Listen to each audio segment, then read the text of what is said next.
Hey, I'm Marley Jaxx, and you're listening to the Headsmack Podcast. You are listening to conversations with misfits, mavericks, and trailblazers. Hey, welcome to the Headsmack Podcast. My name is Paul Povolni. I am so excited to have a misfit with me today called Marley Jaxx. And Marley, it is so good to have you on. Welcome. Hello, proud misfit here. Proud misfit. Marley is an award-winning filmmaker and globally recognized expert in video production, YouTube growth, content strategy, and is the go-to consultant for top industry leaders. And so I'm excited to talk to her about YouTube, talk a little bit about cancel culture, talk a little bit about controversy that she did in promoting that and getting her documentary So scandalous. out. So scandalous. So Marley, talk to me a little bit. Let's go ahead and start with your origin story. What was young Marley like, and how did you get going into what you're doing now? Where did you start from? Young Marley. I just posted this on Facebook the other day that when I was a kid, I printed out the American national anthem and I hung it on my wall in my bedroom so I could learn it. So that I dreamt of one day living in America. I was in Canada at this time. I grew up in Canada. And I wanted to live in America because I wanted to be closer to Hollywood. I wanted to be closer to the movies. And so I started out in my career actually working in radio and television.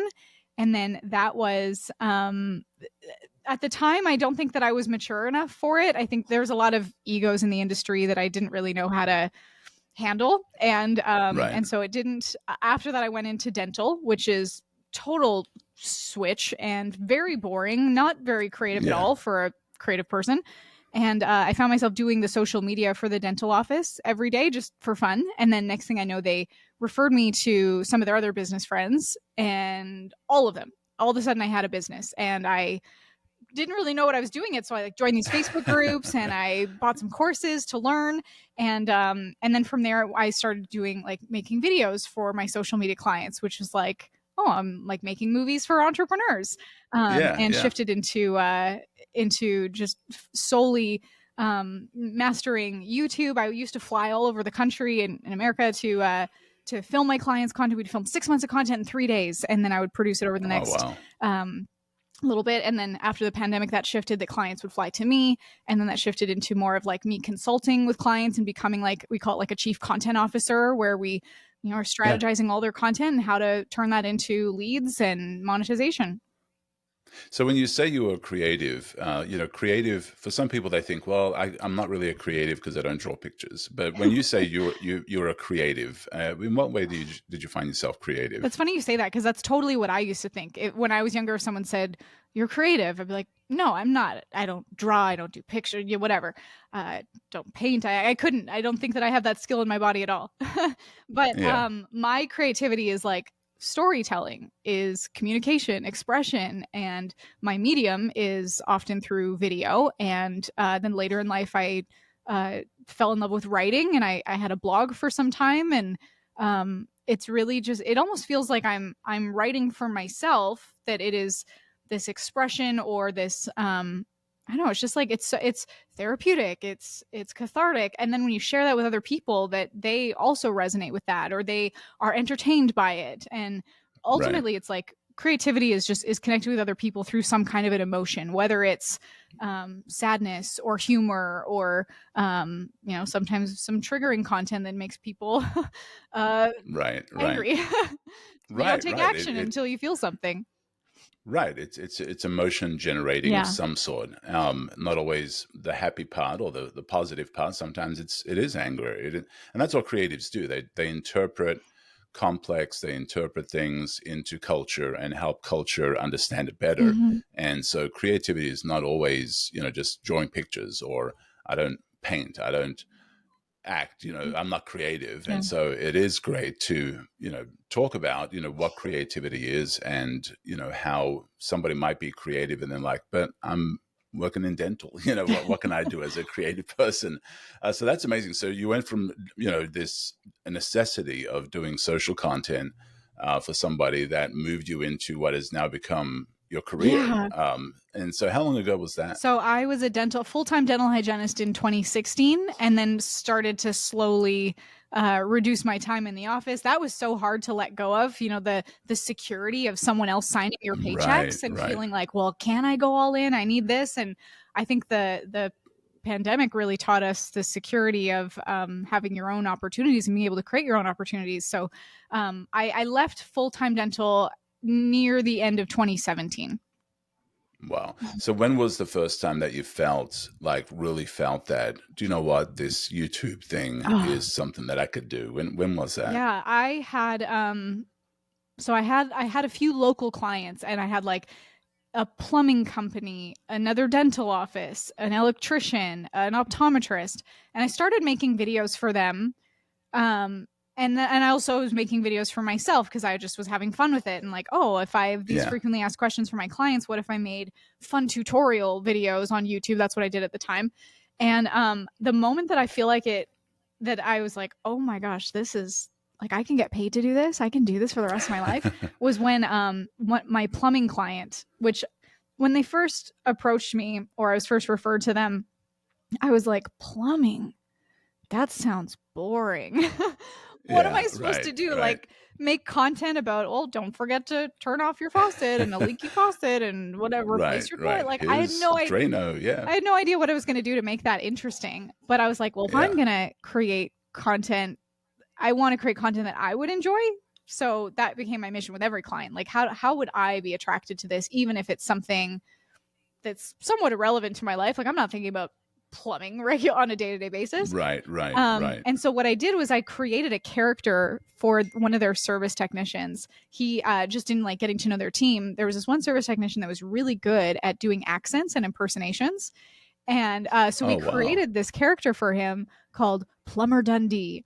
And we would do videos of him being like underneath the sink. And he'd be like, I'm literally in the plumbing jungle right now. And like he was just really funny. That's awesome. And so we would play around with his character, and it was awesome. And so then those videos started to take off for them, and their call volume increased. People specifically asking, can I request Plumber Dundee for my service?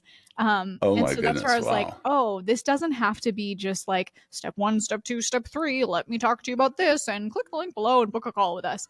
I wanted to make it entertaining. And so that was one example of how we create a character for the content. And then from there, it's always unique for every business.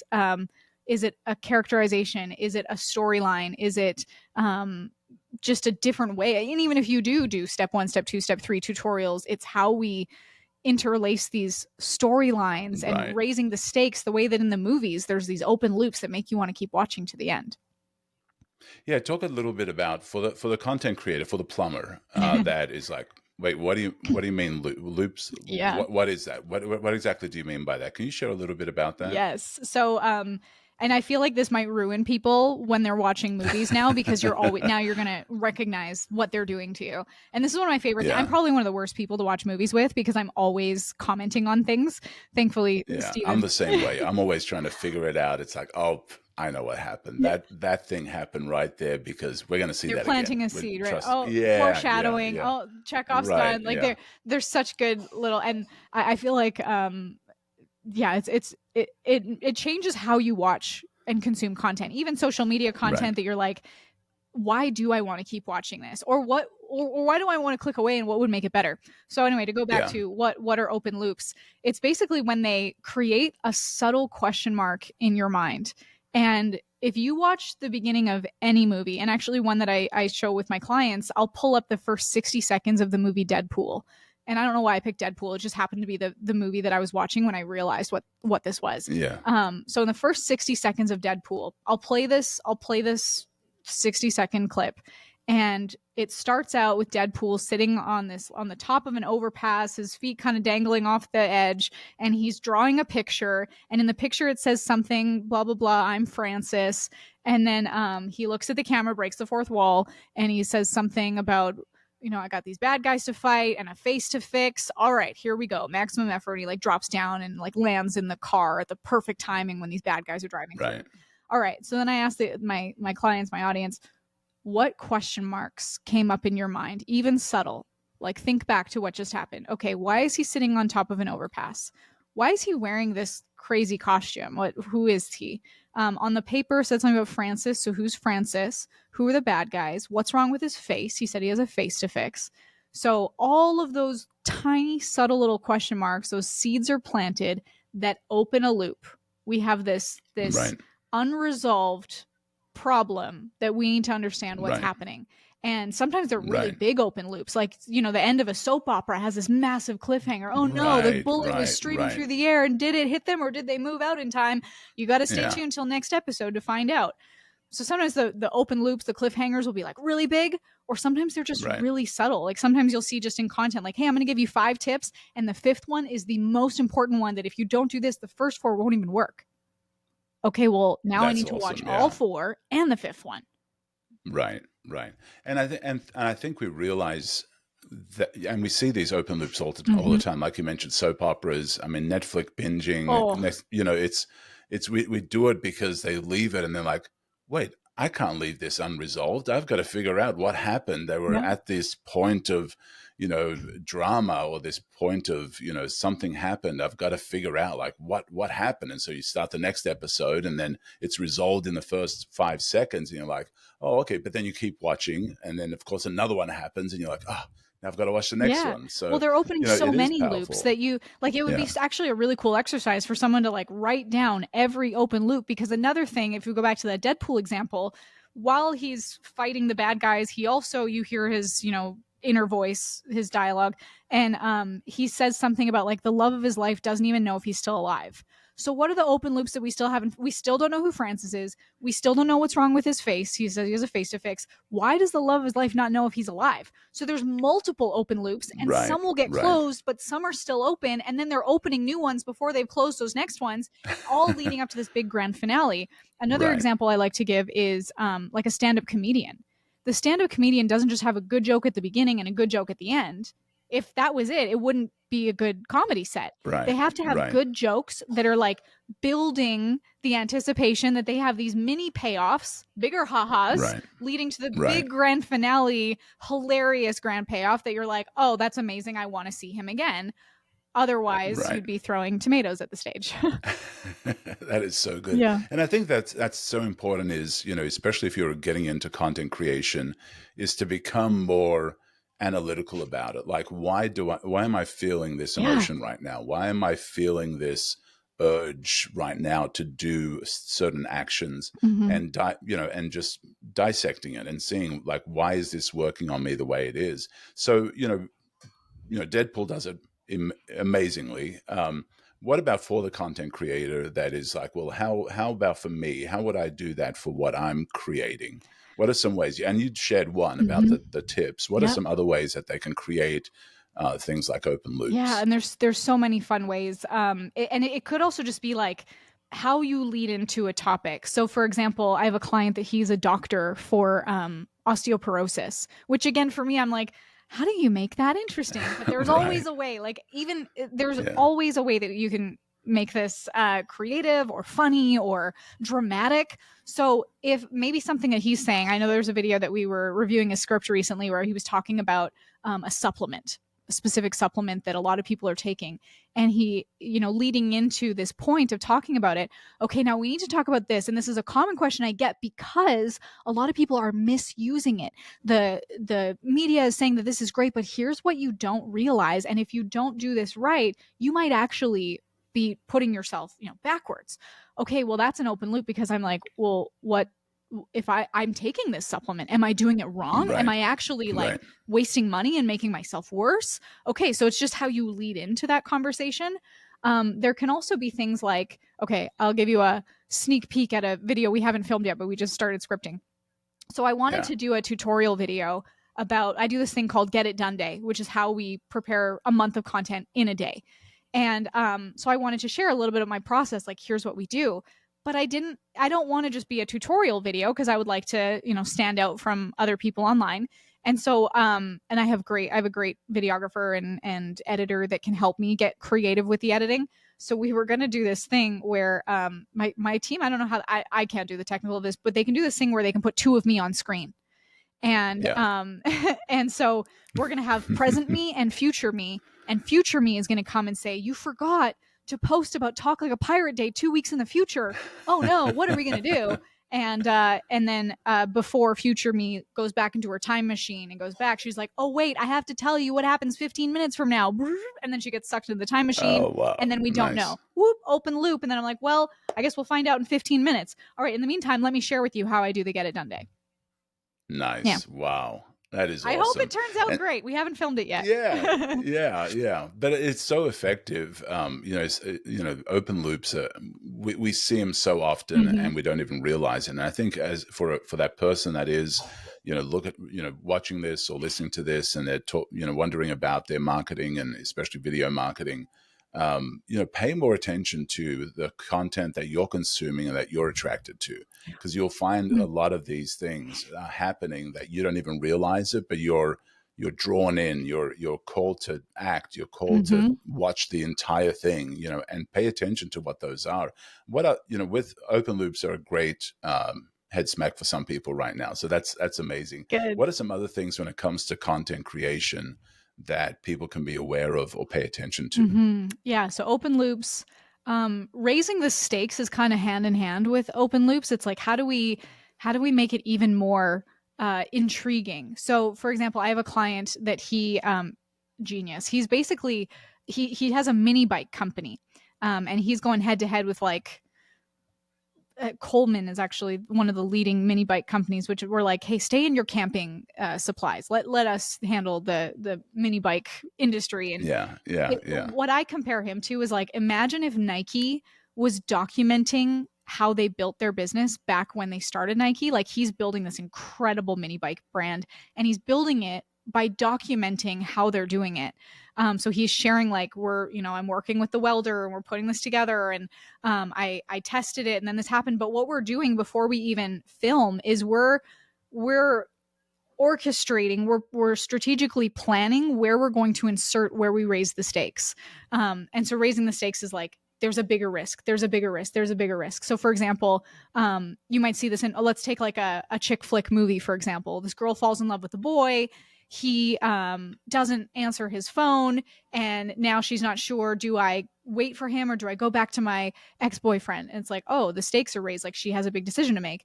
Then turns out that he comes back, but his brother was dying and now he wants her to come with him. Oh no, but then this guy was interested. We're heightening the emotions. Okay, now they were about to go on this trip, but then he goes missing again. Turns out that he was in a plane crash. Oh no, what's going to happen? And then turns out, okay, so she goes back to her boyfriend and then she gets a call from him. Turns out he was in the plane crash, but he survived, but now he's hiding from the IRS. Oh no, like, see how we just keep raising the stakes, that there's always heightened drama. So for my client with the mini bike business, we were orchestrating how he's raising the stakes, that like, okay, he's left it. And this is true. Like, he's left his full-time job. He sold his house and took all of the money from his home to invest in this business.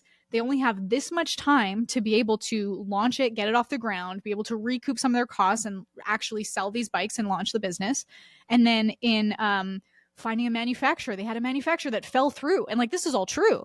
We look at what's happening in real life and how do we demonstrate this, that real life is happening. And it's not just, hey, we made a bike, here it is. Because people have been along the journey from the beginning, they feel so invested in it. And because they saw it when it was at bottom, they are going to cheer louder when they win because they feel like they were a part of it. Right. Well, then I think that's powerful because, all of our lives kind of have those as well. Like, you were in dentistry and suddenly, you're doing this and you're stepping out, and is it something that's going to work? And, you've got one client and you need more, and I think all of life is pretty much that. We hit these transition points. We hit these tension points. We hit these times in our lives when we're not sure what's going to happen next. And so I think, and that's storytelling, right? And so capturing it in your content is just basically being aware of that and then highlighting that in what you're producing and putting out there for everybody to digest and get to know you and get to see realness and see themselves maybe. And I've hit those tension points and that makes sense. And I want to see what happens because I kind of face the same kind of things. Tension is totally, you nailed it by saying tension. Tension is totally the name of the game, because think about if you're watching a movie I'm watching Breaking Bad right now, and I am always tense watching that show. Oh my gosh, I can't. What's going to happen next? And there's open loops from like episodes ago that haven't been answered yet. And Yeah. And then, but if there's ever a moment where there isn't tension, it's like, depending on how good they've been at raising the stakes before, you can just almost feel that something's going to happen soon. And I think it is important to give the audience some emotional leeway, that you're not always, oh my gosh, tense. Like even in horror movies, if it was always, you'd be like, okay, I'm over this. I don't think you'd finish the movie. But yeah, you have to create that tension, and do give them some breaks, but you still have some open loops. And but if there's too much lack of tension, however you word that, we're bored. And with attention spans these days, we can't afford to bore our audience, because there's someone else or a cat video that will grab their attention instead. Right. Well, and I think, and I've seen that happen in movies, and none come to mind right now. I should have written it down, but there have been movies when you don't know the point. Like there isn't that tension. There isn't that, what is the hero about? You know, why are they doing this? Why do they care? Why does that even matter? And so I think, you know, you've got to be wise in the storytelling. And I think that's what makes a difference between a boring movie or a boring story or a boring video, is you've got to be thinking strategically about these things, about the tension, about the loops, about the turning points, about the things that the hero needs to achieve and accomplish, but make sure that you don't amp up the loop or the tension so much, and then the payoff is like terrible. Because I've seen that happen in movies as well, where it's like many open loops are opened up. Like I remember the TV show Lost. Did you ever watch Lost? No, but I've heard so much about it. I should put it on my list. Yeah, it's really, really good. I mean, the tension, and they're bringing in all these things. So I won't spoil it for you, but I think they're bringing in these. Was the ending kind of a disappointment? I think I vaguely remember hearing that. Yeah, the ending for a lot of people was like, man, you had so many open loops and you had so much tension and so much what ifs, and then you finished it off without clarity. It didn't feel like it was a proper close. Like you opened up too much stuff and you got too excited about the opening of stuff that you never closed it all off properly, you know. And so I think that's important for, even with, you know, creating YouTube content, is, you know, don't create such a tension and then the payoff is like, seriously, that's all it was. It was just a dream, you know, it was type Inception. Thing. Right. I'd be so curious to ask the creators of Lost, okay, now that it's been, you know, over a decade, I think, and you got that feedback, what would you change? Could you imagine if they had the opportunity, like, hey, 20 years later, we are going to re-release a new final episode of Lost? Oh my goodness. Wouldn't that be crazy? I would love it's that like discussion. the reboot remixed.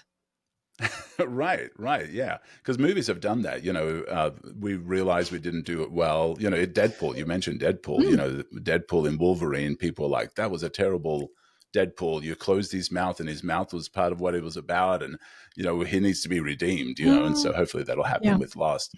So with YouTube content, let's, you know, the business owner that is like, yeah, this is really cool. Yeah, I want to create YouTube content. You are the master at creating content. You've created viral stuff. You've created interesting stuff.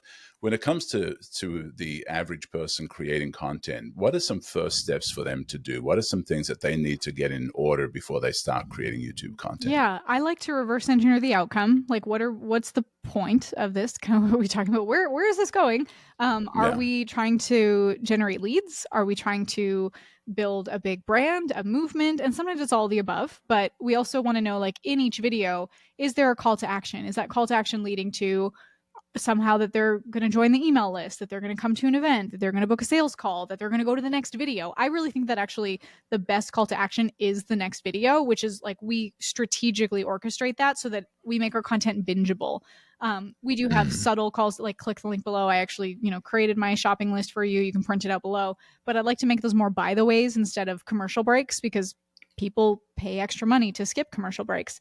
So yeah, we want to reverse engineer the outcome of how is this either growing the audience or growing the email list, generating more sales or revenue. And then also, like, from that, okay, well then what are the breadcrumbs that are going to lead them to knowing, liking, trusting us? And so one of the things that I love to do when I create content, because I might have ideas. Okay, well, I want to make a video, for example, on how I plan a month worth of content in 30 days. But if I make the title "How to Plan a Month of Content in 30 Days," it's okay. Like that's a good title. But I want to make it. I always play this game in my mind: good, better, best. Like, what's the good title? What would make it better? What would make it the best? And sometimes I'll look at a title and think, what's the worst version of that? So this is one of the things I do in my presentations. I show 2 thumbnails side by side. One of them is a guy like pointing at a stack of money, and the usual mouth open Instagram or YouTube thumbnail, and it says "How to Master Your Money Mindset." It's like, okay, that's good. But then on the right side, I show one that is pretty much saying the same thing, but the title was "I pretended every night until I made $1 million." And the thumbnail is more like him, visualize. It's a cool, like, kind of universe picture around him and money and his face. Like, the way that it's edited is quite attractive.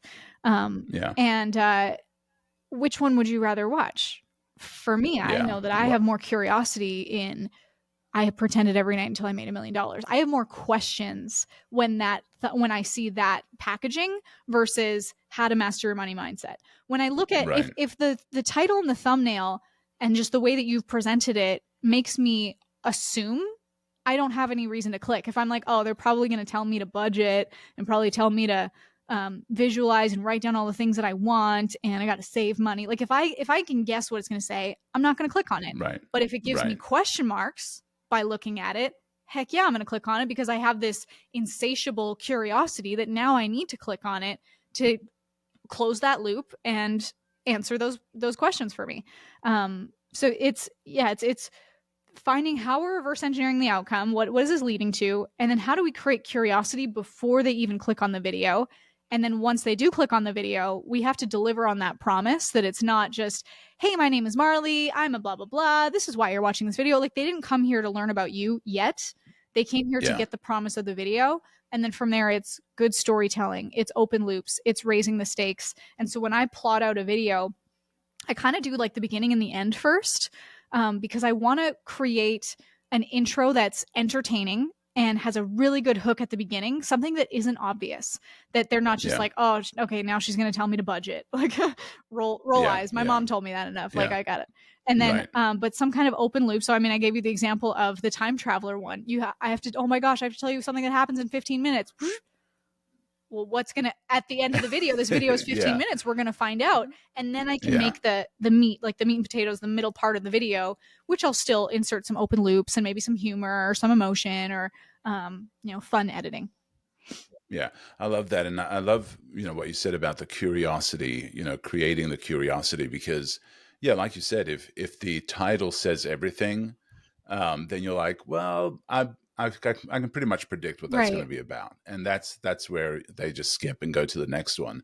And, for people like, Mr. Beast and Alex Hormozi and Gary Vee, I don't think people realize how much angst they probably put into the title and the cover image and the graphic and the testing that they do.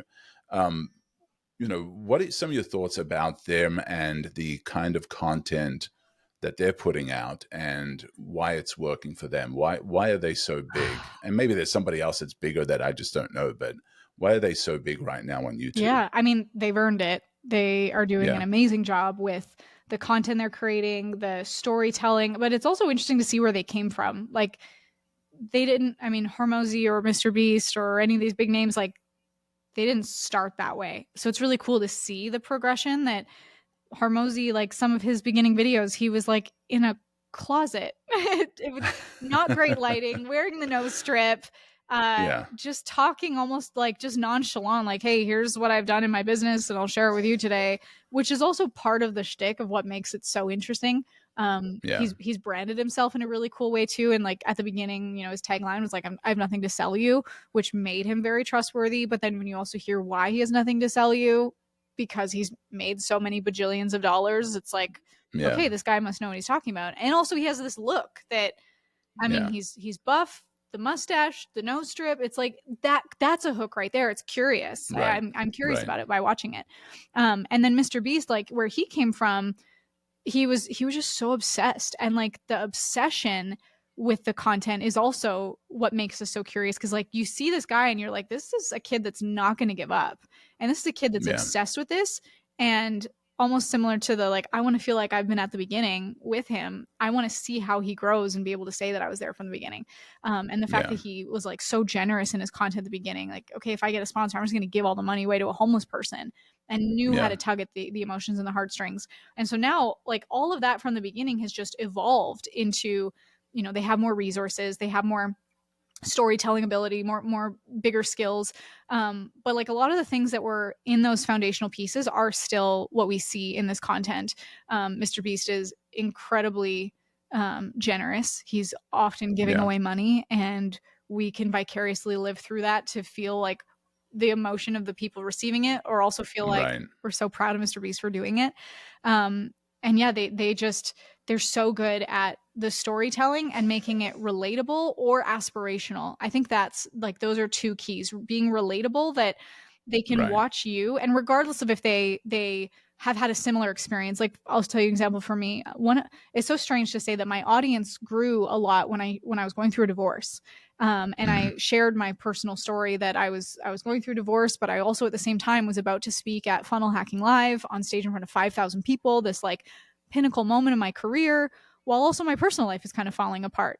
And I shared that story, and I talked about it, that like, I didn't want to be Marley the divorce girl, but I hoped that I could share this honestly to be a story of perseverance. And I had a lot of people that reached out to me, because not necessarily if they were going through divorces too, but that they've also been through hard things, that they felt like, how could I continue to go on when part of my life is falling apart? But we do it anyway, because if we stopped creating content, it wouldn't just impact us, it would impact all the people around us that need to hear from us. And helping people doesn't stop just because your life isn't perfect. No one's is. So like being able to share those things that are relatable from whatever story that they might have. And then also like bringing people along the journey so that they see the before and the after picture, and they feel like they are right along with you, aspiring to become in the after picture with you. Right. And I think that, you know, a lot of what you shared, you know, people, when they start creating content, I want to be the next Alex Hormozi. I want to be the next Mr. Beast. I want to be the next Gary Vee. And we hear that a lot. Face it when I'm, I face that when I'm doing branding. I want, you know, the next Apple. I want, you know, I want to create a logo like Apple. And it's like, yeah, you don't, because, you know, Apple's logo, or, you know, certain branding or certain video content, there's a lot that was invested to get it to be what it is. And so, you know, or I want to go viral, you know, I want to do a viral video. And I know you've created these, and I want to talk about, you know, what are some things that, you know, can you make a formula out of going viral, or is it just luck, pure luck? And so, but with what you shared about creating the content, it is about just creating content faithfully, telling a story, sharing a story, creating the hooks and the tension and all of that. But sometimes it does take a little bit of time. There are some people that might just luck into it, and they create something and suddenly they're viral. But for most part, it's just, you just create the work, you create the content, you're faithful with putting it out there. And so talk a little bit about, for the person that says, well, I want to go viral. I want, you know, make me go viral. Is that something that somebody can actually do? Yeah, I think so. I mean, there's lots of different frameworks and formulas and things that we've observed that can repeatedly work. But there's also things that, like, we never expected. I guess I wouldn't think that you would expect Charlie Bit My Finger to go viral and be so right. Charlie, the first one that everybody remembers. Right. Yeah. Like, I wonder how many silly home videos of me as a kid, if we popped them on the internet, would go viral. But it's like just the right person saw it and shared it, and, you know, the same thing could have gone just unnoticed. Right. But yeah, there's lots of viral frameworks, and even being able to like siphon off of other people's virality. Like, you know, these the reaction videos that we see a lot, like, which I also think is really lazy content for me to watch you watching your phone and you nodding along. Yeah. And pointing. And oh my gosh, the pointing videos. Yeah. I have my little content pet peeves that I'm like, this is lazy content. Yeah. However, the reason why it works is because we're actually watching the original video that has already gone viral. So we're like, you're siphoning views off of that. I prefer, because I do think that reaction videos can be good. I just don't want to watch 60 seconds of you watching a video. I don't mind if it's like 5 or 10 seconds and then the rest of the time is you talking and reacting to it. I think that that's a better way to do it. I also think it's cool if you like, you don't have to necessarily like small picture in picture. It could be full screen or half screen and then goes to full screen you while there's little B-roll in the back of the other video. But yeah, there's like that's an example of siphoning virality or borrowing credibility from something that's already viral. And the other thing is just like if we were going to orchestrate viral videos, which we have, we first look at a number of things, of course, like a lot of things we talked about today, the open loops, the stakes, what are we reverse engineering the outcome here? And then what emotions are we creating and how are we orchestrating that emotional roller coaster? You think about like in movies, Spielberg, Scorsese, like the greatest directors of all time, they aren't just like scripting the opening scene and then winging it. Like they know the exact emotional journey that they're taking their audience on. And if you really want to create something viral, you also have the opportunity to like test it on your audience too. Like these blockbuster movies, they don't just make them and like put them out and the audience is seeing it for the first time. They have screenings. They get feedback from multiple people. Like Braveheart, they edited Braveheart so many times before it was finally what we see now that won so many awards. And even some of the first screenings, people were running out of the theater throwing up because it was so gruesome. Oh my goodness. Wow. Yeah.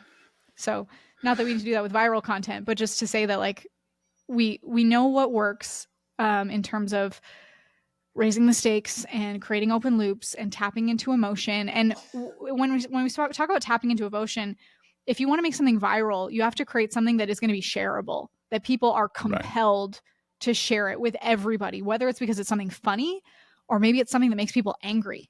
And my cancel culture documentary certainly did that. We had people that loved it and we had people that hated it. We got strong emotional reactions on both sides, which pushed it further than it would if it was just, meh, yeah, it's okay. Yeah, good video. Yeah. Cute. Yeah. Yeah, that's so good. And I think, trying to be the next Charlie Bit My Finger and trying to be the next, sketch is going viral with his, what up, brother, thing. And he went viral without planning on going viral, getting a lot of attention now and trying to, I've seen people trying to do that stuff and think that's what it's going to take to be viral. But sometimes it is what you shared. It's about the storytelling. It's about paying attention to the tension, paying attention to the story and putting something out there that's going to get people interested and it's going to relate to them. Now, you mentioned your documentary. So let's talk about that for a little bit. Pretty controversial in even just getting it out there, getting the story out there. So share a little bit about what you did about the launch of that for those that might not have heard about it. Yeah. So it's a documentary. It's called I Got Myself Canceled and I Did It to Myself. And it's on my YouTube channel, so anyone can check it out there. And it recently was submitted for an Emmy. So that's exciting. Right. It's won some awards at film festivals, at the LA Documentary Film Festival and the Manhattan Film Festival. So big cities, big film festivals is really exciting. But when we created it, like that wasn't our intention. This kind of just showed up and of course excited for the opportunity. I wanted to create, before this, I was making YouTube content that was, I was just kind of bored of it. I was like, how do I do something more unique? More than just the tutorials, more than maybe some skit comedy laced in with marketing and business content. And so I was like, what if we did a documentary where I always wanted to make something that was cinematic. And so when we were ideating with my team, we were like, well, what's like the most controversial topic right now that we could speak to? Cancel culture. It's everywhere. And we also wanted to be a demonstration of disruptive content. And when I say disruptive doesn't have to mean like offensive. It just means, that grabs attention. And if you think of like people in history that have been disruptive, Jesus, Gandhi, Mother Teresa, like I just want to preface that because sometimes people hear that and think like, well, I don't want to hurt people's feelings. That's not what it has to be. But it's breaking people out of their patterns of life. Yes. Yeah. it's a strong emotional hook regardless of what the topic is, and something that people can stand behind and feel like they're part of a movement or taking a stand on an opinion. So we came up with this idea to create a documentary on cancel culture, but instead of just doing like interviews and let's talk to this person that got canceled and here's some opinions, we turned it into a social experiment where I attempted to get myself canceled. And I don't know if I should give it away because I would love for people to watch it, but you have to watch all the way to the end because there's a plot twist right at the end. And what's important to know is that like this actually played out in real time. So there's an audience of people that saw it happen live, and the audience of people that see it happen, that watch the documentary, you know, now a year later, it was actually a year ago this month, it's interesting for both sides to see. And it was so cool. Yeah. I mean, it was actually very anxiety producing to live it because here I am getting canceled publicly. My Facebook, my social media, my family's phones are blowing up. And I had to be like, you just can't say anything. You just can't, we have to be quiet. We have to play this out. And then when we finally announced, because the whole audience is like, what is going on? Just to kind of tease, like, it looked like I got arrested. Oh my goodness. And I actually didn't tell my mom before it came out. Oh, wow. And then we announced, like, we kind of went live to share the story of what really happened. I say that in quotations. Yeah. And said, hey, I wasn't arrested. This was a social experiment for cancel culture, and we've released a documentary. It's now live on YouTube. You can go watch it to see what really happened. And we had mixed responses on both sides. There were some people that thought, oh my gosh, this was the best marketing campaign I have ever seen. You spoke to this topic in a way that's so experiential, and this changes how I look at cancel culture. This changes how I act towards people or how I perceive people acting towards me. This needs to be on, you know, we got lots of great publicity for it. There were also people though that were like, you emotionally manipulated us. How dare you? This was so offensive. You played with our emotions.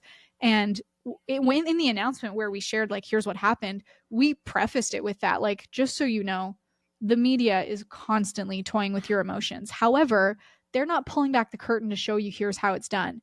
So what we did in this is showed you what was happening so that either you can be armed with it so you can protect yourself in the future, or perhaps you can take some lessons from this so that you can use these powers for good.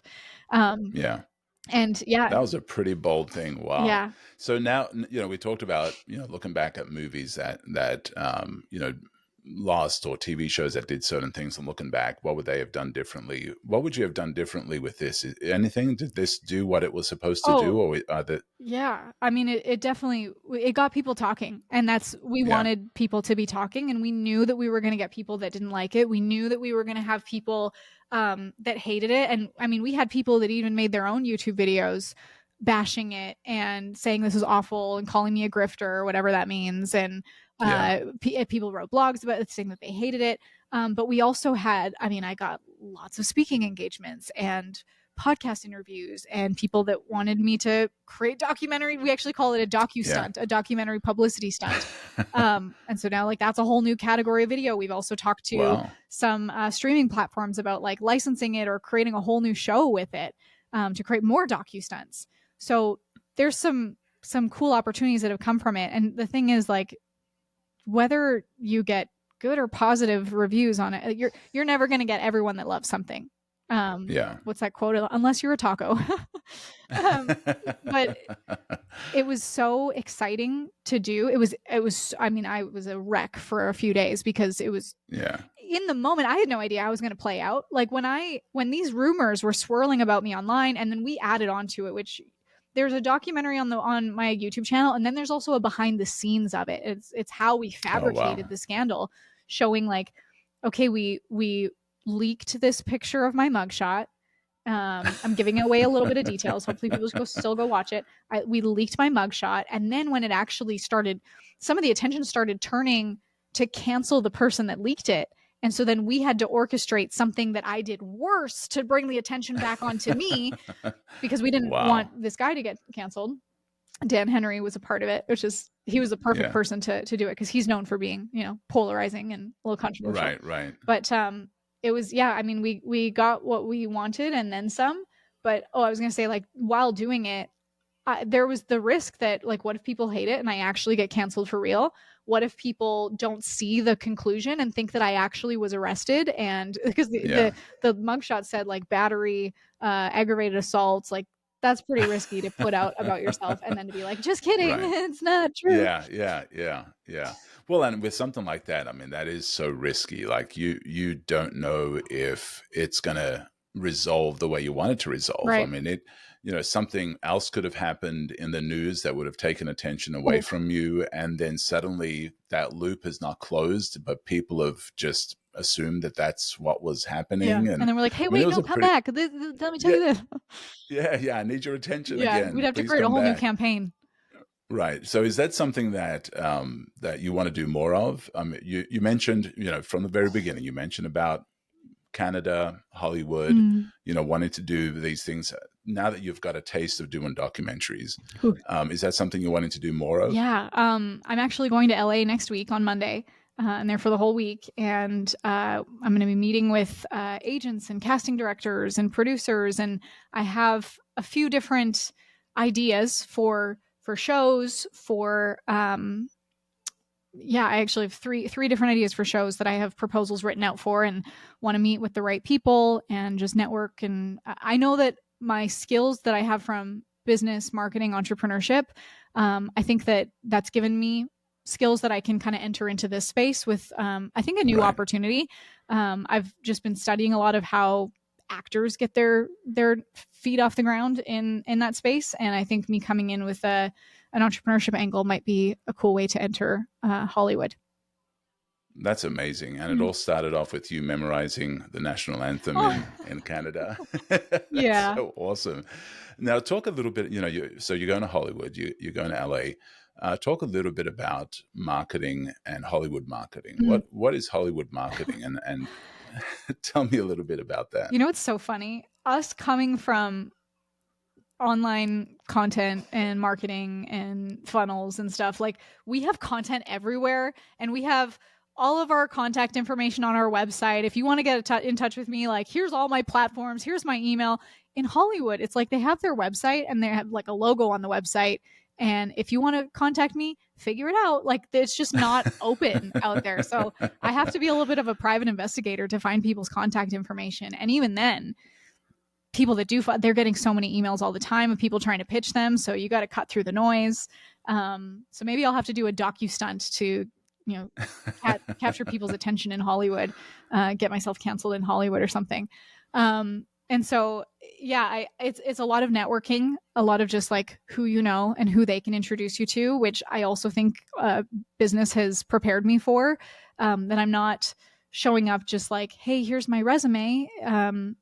Consider letting me audition. It's like, here's my audience, here's my brand, here's how I know how to market content, and perhaps that can be of value to you.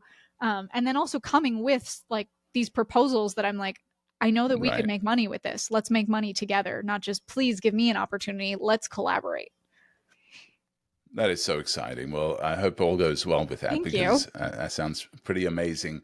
And with the YouTube creation, you've created a lot of content, and you still help people. And I want to talk about how you help people as well. That might be like, I know I need to get on YouTube. YouTube's super big. It's one of the largest search engines. I think is it first or second now? I think it might be the second largest. Google's the first, and YouTube is owned by Google. So yeah, and so people are going there to find information, to find training, to find learning, to spend time there. And so your strengths, or what you've been doing, since leaving the dentist's office, has been working with YouTube. For the person that wants to also be there, that wants to create the content, what are some things that they can do to help them start building an audience? What are some important things that they need to consider when it comes to building that audience to get attention? Mm-hmm. I'm probably going to say a similar answer of like reverse engineering the outcome of when we're building an audience, what's the point of that? Whether it's what's the point of this video? What are we leading them to? What's the point of building this movement? And where do we want the audience to go with this? If you think about, if you look at I mean, we talked about Hermosi, we talked about Mr. Beast. Like, what's he trying to do? What are they both trying to do for their audiences? What movement are they trying to create? Mr. Beast is someone that he's been very, I mean, he has his Mr. Beast philanthropy channel. And so hopefully he's creating a movement of, I mean, especially he does speak to a lot of younger people that are also going to want to be creative. I mean, a lot of kids now, what do they want to be when they grow up? YouTubers, Mr. Beast. Right. And then what are you going to do with that money? Like, can you get rich and give back?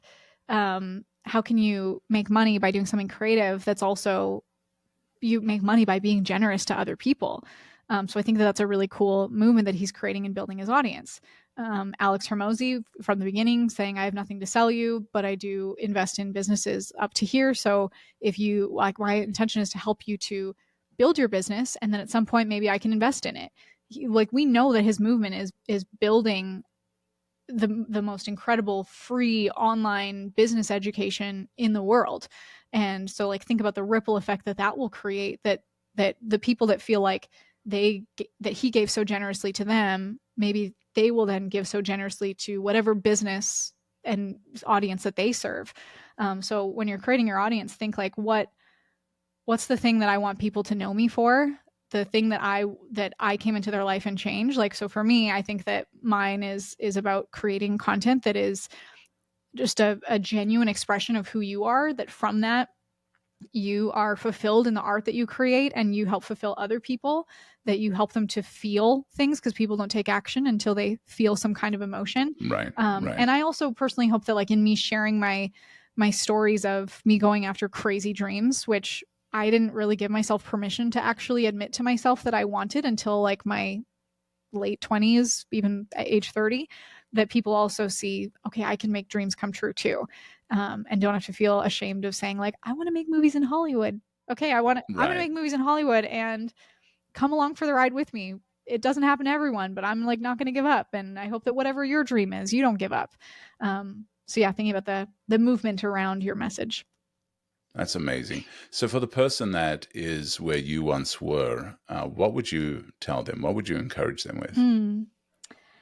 I mean, going back to the dream, I didn't give myself permission to go fully after a dream, because I thought that I wasn't allowed to.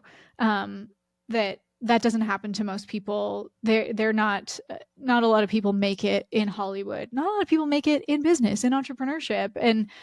But it's one of the, well, like, our core values in our company is, it's this statement is, it's not a matter of if it will happen. It's a matter of if you will keep at it until it does. And I really believe that, like, if you want something and you don't give up, it will happen. We don't have to know exactly how, but if you know that that's what you want, and then you just lean into whatever those superpowers are, which for me, I've discovered about myself over time, is networking, like just meeting people and being able to, genuinely build a relationship with them and contribute to each other's lives.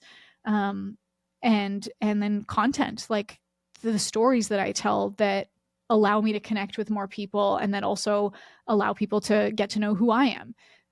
And then the caveat or the disclaimer on that is, like, if people don't like it, that doesn't change anything.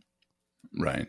Man, that's so awesome and so encouraging. And you've shared so much value today. And I think for the person that is interested in creating content, hopefully they took notes, because you've shared so much good stuff. And so for somebody that is interested in YouTube content, they've realized that people have said, YouTube is the place to be. How do they get a hold of you? How did they become a part of your world? Well, I don't have a website like in Hollywood where there's no information on it. Really everywhere.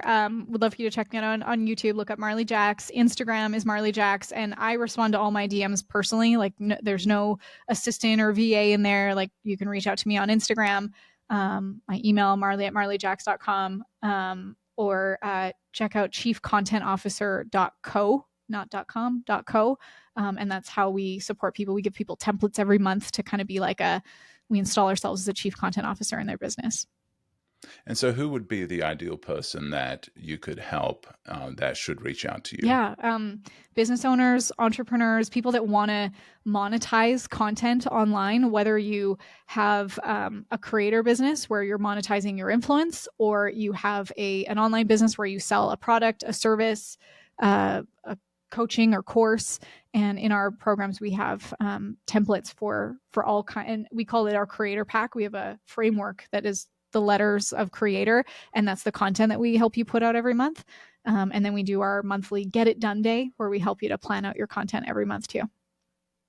That is so good. Well, Marley, thank you so much for being on today. This has been amazing, and absolutely loved it. And I appreciate you coming on and sharing your dreams, your visions, and also some of the crazy stuff that you've done along the way. And so thank you so much for being here today. Thank you.